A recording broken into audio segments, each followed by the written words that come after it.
Assalamualaikum warahmatullahi wabarakatuh. Waalaikumsalam warahmatullahi wabarakatuh. Ini anggap aja di depan ini banyak yang nonton nih Kak. Saya selalu lengkap Kak kalau bicara masalah salam. Jadi kan kita warga negara Indonesia dan selalu salam yang mewakili secara kebinekaan. Saya ulangi lagi, Assalamualaikum warahmatullahi wabarakatuh. Salam sejahtera untuk kita semua. Salam, Om Swastiastu, Namo Buddhaya, salam kebajikan. Rahayu, rahayu. Ya, apa kabar Kak Dito? Baik. Kalau lihat posturnya nih, kalau naik pinjotan saya di bawah nih Kak Dito. Saya di atas, Kak Dito di bawah. Ya, buat pemirsa semua, ini ada pertemuan yang tidak direncana, tapi saya berpikir bahwa ketika kita ketemu ada hal yang bisa dijadikan dokumentasi secara pribadi khususnya, dan mungkin apa yang kita obrolkan dengan Kak Difta ini bisa bermanfaat lah sebagai bahan informasi, sebagai bahan edukasi, sebagai hahaha ya kan. Jangan serius Kak Difta. Iya. Ini kita ngopi, kopi udah habis. Oh. Kami mohon maaf ini karena memang kondisinya hujan, jadi warung kopi jauh. Iya. Gojek kemau. Enggak, ini aja ampas kopinya aja udah nggak apa-apa, dimut-mutin. Kita nih ketemu kan di kepramukaan, ya kan. Jadi kalau saya bisa rewind bahwa saya dengan Kak Difta ini waktu itu saya jadi pelatihan gitu. Oh, iya. Pelatih pramuka, terus ketemu Kak Difta, tapi nggak lama ya Kak ya. Nggak lama saya melatih. Iya, nggak lama. Karena saya udah ini Kak, jadi duta besar dan berkuasa penuh Kak. Oh, udah besar, negara mana? Nggak untul-untul. Nggak, jadi memang karena kesibukan saya waktu itu sudah berkeluarga dan kita bekerja Kak ya. Oh, iya. Makanya kadang-kadang saya mohon maaf nih buat ini, kita representasi juga mewakili kakak-kakak yang lain ya, Betul. yang saya nggak kenal sampai sekarang, dan insya Allah nanti kita bisa silaturahmi. Wajib. Jadi ceritanya gini, setelah kepramukaan saya nggak aktif, saya bekerja, kemudian ya berkeluarga, kemudian bekerja, lama tuh nggak aktif ke pramukaan. Tapi alhamdulillah kadang-kadang kalau ada adik-adik yang punya kegiatan atau mereka pengen silaturahmi, saya sangat terbuka. Kak Difta gimana nih kalau bicara kepramukaan, apa yang jadi gambarannya, khususnya mungkin kita namanya Sanggar Kerja Dewantara Kak. Ini sekilas aja saya ceritakan soal Sanggar Kerja Dewantara. Ini sorry ya, ini banyak banget. Ntar sampai gantian ngomong ya. Ngomong. Iya, kita mah ini aja. Mohon maaf, ini ada tang, minta kalau sambit aja pakai tang. Gua taruh sini. Enggak, sorry. Ini saya cerita aja apa adanya, dan saya tidak mengada-ada tentang realitas perjalanan hidup. Cerita. Oh, cerita. Iya, cerita aja. Perjalanan hidup yang carut marut. Jadi gini buat pemirsa sekalian, bahwa ada dimensi perjalanan kehidupan saya yang ketika SMP itu saya mulai aktif di kepramukaan. Walaupun SD saya sudah aktif. Dulu SD mana Kak? SD 08, dulu SD 14. 14? Dekat itu Cipinang Besar Selatan, dekat Pasar Ciplak. Dulu pembina siapa tuh Kak? Masih ingat nggak atau sekarang? Pembinanya Kak Yitno. Oh, pembina Kak itu. Nah itu yang mau saya ceritain, ini Kak Yitno nih. Lu jangan motong-motong loh. Oh iya. Iya, serius maksudnya. Serius banget. Iya. Kayak kita mau kemerdekaan. Iya, jadi gini Kak Difta. Jadi waktu itu saya ada yang saya ingat sampai sekarang itu karena latihan pramuka pertama saya kelas 3, kelas 4 itu SMP. SD. Oh, SD ada Kak Yitno masuk ke kelas, dia manggil, dia ngeliatin siswa gitu, siapa yang baju pramukanya paling waktu itu ya paling lengkap gitu kan. Nah, terus saya diam aja sih. Nah tiba-tiba Kak Yitno tuh nunjuk Kak, nunjuk kamu. Itu posisi sekolahnya, kalau nggak dibongkar saya tahu, saya di paling pojok itu dekat TK Kak, di belakang itu ada TK. Jadi ini SD, ini sekolahan 2 sekolahan, di belakang SD ada TK. Masih ada sekarang? TK-nya masih ada. Oh iya. Nah itu ada ruangan terakhir di situ, itu posisinya di situ saya masih ingat. di sebelah depannya itu ada warungnya namanya warung Pak siapa ya, lupa namanya. Pak Bagio. Beliau udah meninggal ya. Mas Pawit namanya. Ya. Saya dipanggil, terus saya suruh berdiri di depan kelas, terus Kayitno tuh ngomong, ini ya kalian semua kalau mau pakai baju pramuka seperti ini, seperti medik nih. Ya memang saya lengkap baju pramukanya. Jadi tapi masih standar, nggak ada macam-macam lah, masih polos-polos, tapi ada apa sih? Regu, ada apa? Ada atribut lah. Dari situ saya latihan pramuka. Pernah kemah juga dulu, ada Kak Jono. Kak Jono juga pernah membina kita kemah tuh. Kalau kemah dulu belum ada Cibubur Kak. Udah ada apa belum saya nggak tahu. Tapi kemahnya di kayak Jakarta kan masih banyak sawah-sawah gitu kan. Nah kita kemah di, lupa lokasinya. Cuman saya ingat betul waktu itu tanah merah tuh, jadi baju kita kotor semua. Di daerah mana itu? Kok Cibubur sih pasti udah ada kan? Aduh saya lupa itu. Tapi saya pas ingat itu kejadian itu. Nah kita kemah. Yang berkesan dalam pikiran saya waktu pramuka itu dulu ini Kak, regu tuh yang paling keren tuh Garuda sama regu banteng. Jadi regu saya regu banteng. Jadi nama burung-burung. Jadi bangga banget tuh kalau ada ini regunya gitu. Saya juga nggak kepikiran apa saya ketua apa tapi saya ingat saya aktif di pramuka. Nah waktu berjalan selesai sekolah. Dari SD saya masuk SMP. Nah itu udah nggak pramuka saya tuh. Di SMP nggak ada kegiatan. Nah kira-kira kelas 2 SMP. Ini natural banget di lingkungan saya nih. Ini bukan studio ya. Jadi ada mbak yang menawarkan jasanya menjual kue. Cuman mestinya kita beli Pak. Beli kue dari Jogja. Kasian banget hujan-hujan dagang kue. Inilah realitas kehidupan masyarakat di lingkungan saya. Balik lagi ke situ. Abis itu Kak, jadi pendengar dulu ya. Iya, kalian diem ngomong. Gini. Nah setelah itu SMP, saya nggak tahu ingat siapa yang ini. Saya ingat ada Kak Asep sama Kak Imam. Wah itu idola saya Kak. Kak Asep, Kak Imam itu kalau boleh dibilang penegak yang kalau melihat pramuka kayaknya keren banget ya. Terus di sini ada lambang bantaranya, ada pantun hijau waktu itu kan. Sampai sekarang hijau Kak? Belum merah. Dibikin merah dong. Biar ditipu sama Kak Warna. Jadi gini, udah gitu akhirnya entah kenapa itu saya suka gitu Kak melatih pramuka. Karena merasa apalagi kalau udah barisin anak-anak tuh. Wah, bro, sudah kita di depan. Ada rasa kebanggaan. Oh, gue bisa berhadapan dengan anak-anak dan melatih.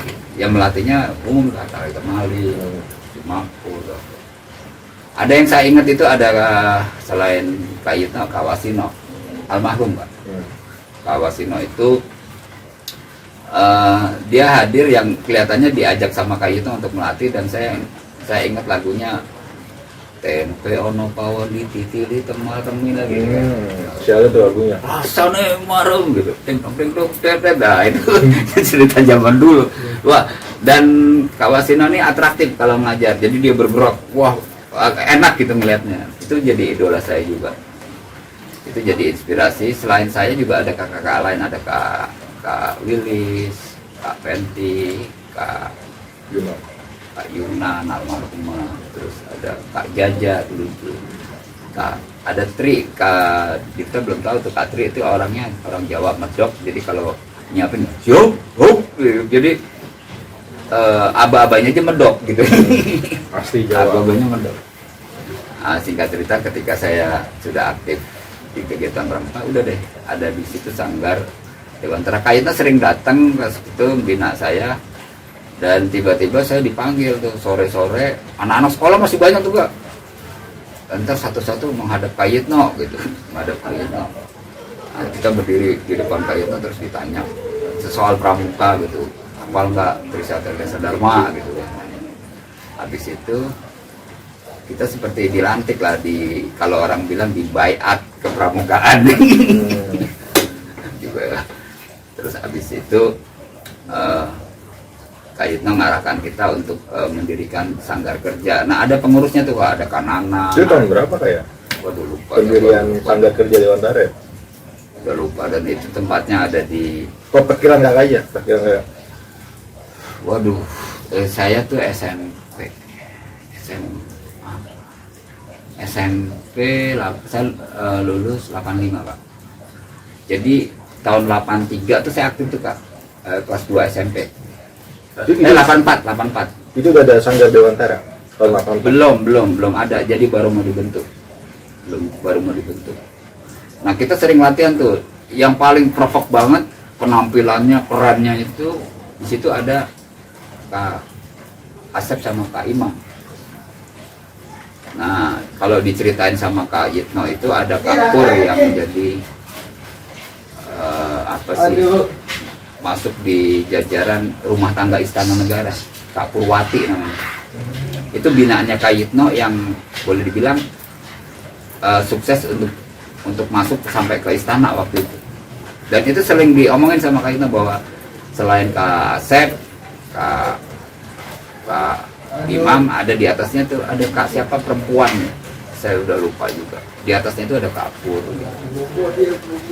Jadi yang saya tahu Kak Yitno ini sebelum bina kita ada penegak lain Kak. Ini perlu dilacak juga nih, kalau ada yang ingat boleh nyampein seperti itu. Apa merisalahkan nih siapa? Kita ada di ruangan kecil di SD 0, kalau sekarang SD 05 kali ya. Iya. Ada WC, ada satu meja kecil, ada kursi berhadapan-hadapan. WC tempat yang mohon maaf pipis itu dikasih sama Kak Yitno, dikasih papan. Di dalamnya itu ada berkas-berkas, ada berkas-berkas dokumen-dokumen kepramukaan segala macam. Sebelum saya menceritakan ini kan udah lewat ya. Waktu peresmian gugus depan ini kalau nggak salah ya, perlu diklarifikasi. Itu ada kejadian Kak Yitno naik motor sama Pak Prianto namanya. Jadi kita udah baris nih Kak, udah baris angkare, kita tinggal nunggu kedatangan Kak Yitno untuk ya waktu itu mungkin ada dari Kuaran juga datang. Tiba-tiba ada berita bahwa Pak Pri ini sekali lagi nanti diluruskan sama yang senior lain ya, ini seingat saya Pak Pri itu jatuh, tangannya patah Ketika mau datang ke acara pelantikan gugus depan. Saya masih ingat, jadi dua gugus depannya 17 18 2018 apa 2015 aduh lupa ya, pokoknya belakangnya 17 dan 18, jadi 17 putra 18 kita dilantik, diresmikan punya gugus depan. Pangkalannya itu kalau sekarang mungkin SD 05 ya, Pasar Ciplak. Iya, belakang. Pangkalannya. Sekali waktu boleh nih para teman-teman semua, kakak-kakak semua, kita silaturahmi ke pangkalan itu. Kita lihat ini kita bisa cerita sejarah pangkalan itu. Sekarang dibangun gede. Iya, Udah pangling gitu. Nah, setelah itu pelantikan ini saya rewana, ini kembali lagi ke kegiatan saya. Banyak tuh kegiatan yang kita lakukan, kita kemah, ya kemahnya itu ya kebanyakan di Cibubur Kak. Cibubur udah ada. Udah berdiri dan ada jambore berapa, terus habis itu kita bisa di Cibubur. Enak juga sih di Cibubur ya, karena kita harus naik truk Kak. Jadi truk itu ada salah satu orang tua siswa yang kerjanya jadi supir truk angkatan darat. Ada Kak Pepen almarhum, beliau tuh juga ikut melatih, terakhirnya dia berprofesi jadi polisi. Masih aja sampai sekarang Pak? Udah meninggal Kak Pepen. Oh iya. Kak Pepen meninggal. Nah Kak, setelah itu jadi pusat kegiatan kita, kumpul kita itu ada di sanggar itu tuh, di ruangan, mohon maaf ya, WC yang disulap jadi ruangan sanggar kerja Dewantara. Kecil ruangannya. kita kalau kumpul aja udah penuh di situ.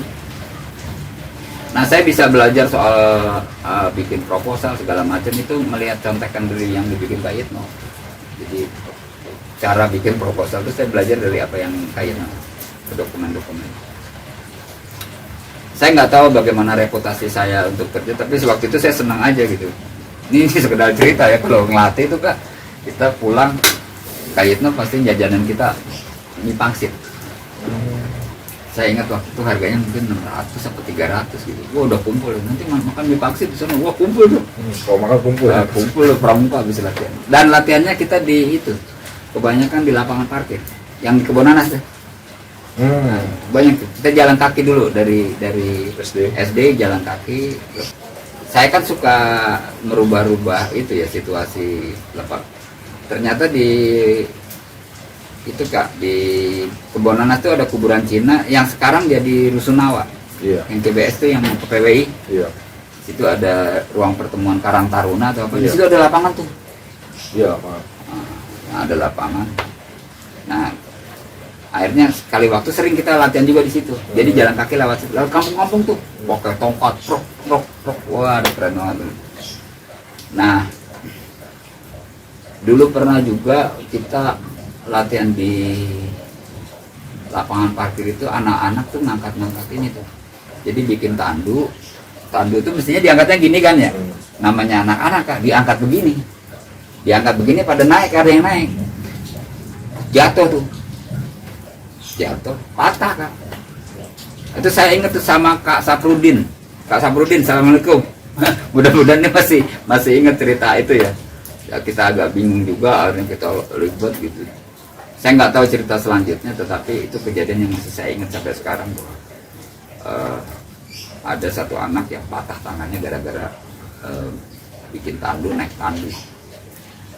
Terus belajar juga di belakang itu Kak, yang sekarang jadi Rusunawa di CBS tuh yang arah PWI. Kita juga pernah kemah, misalnya ngelatih juga di SD berapa tuh yang di PWI apa? Parkiran masuk ke dalam tuh ada SD 20 kayak. Iya. Masuk ke dalam tuh. Iya. Ada SD 20 kita. Dan saya juga kenal dengan almarhum Pak Bahri.